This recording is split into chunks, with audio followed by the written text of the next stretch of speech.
I was once in the Cambridge University Library at the Taylor Schechter Geneza Research Unit, where they have around 250,000 manuscripts or leaves or fragments of leaves dating from the medieval period, most of them from, say, between the 10th and 12th centuries.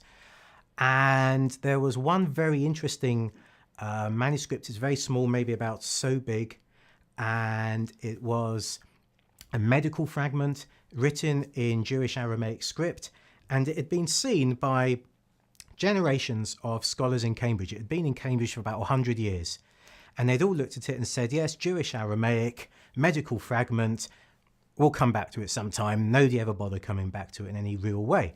Now, I glanced at it and I said, that's impossible. That cannot be Jewish-Aramaic, because I noticed 3 or 4 words on there which don't exist in Jewish-Aramaic. They only exist in Christian-Aramaic. So I ended up editing the fragment, and what it turns out is that my initial hunch was confirmed.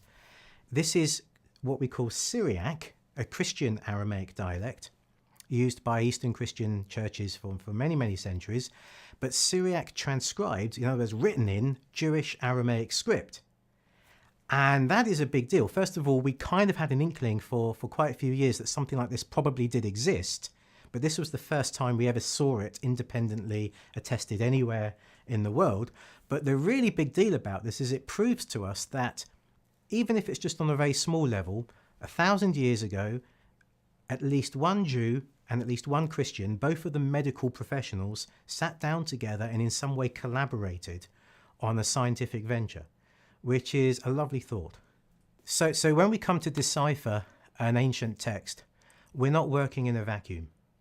We're working having received the best part of 200 years of scientific study of these texts.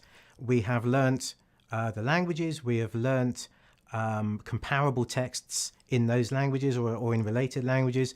So nothing is done in isolation. We read the text with a tradition. I mean, reading the Bible, for example, when we come to read the Hebrew Bible, we don't just have the ability to read neighboring literatures in related languages, but we also have a 2,000-year-old reading tradition, 2,000 years of history of the reception of the text, which we can rely upon and which guides us in our interpretations. There's a famous saying in the Bible, there's nothing new under the sun.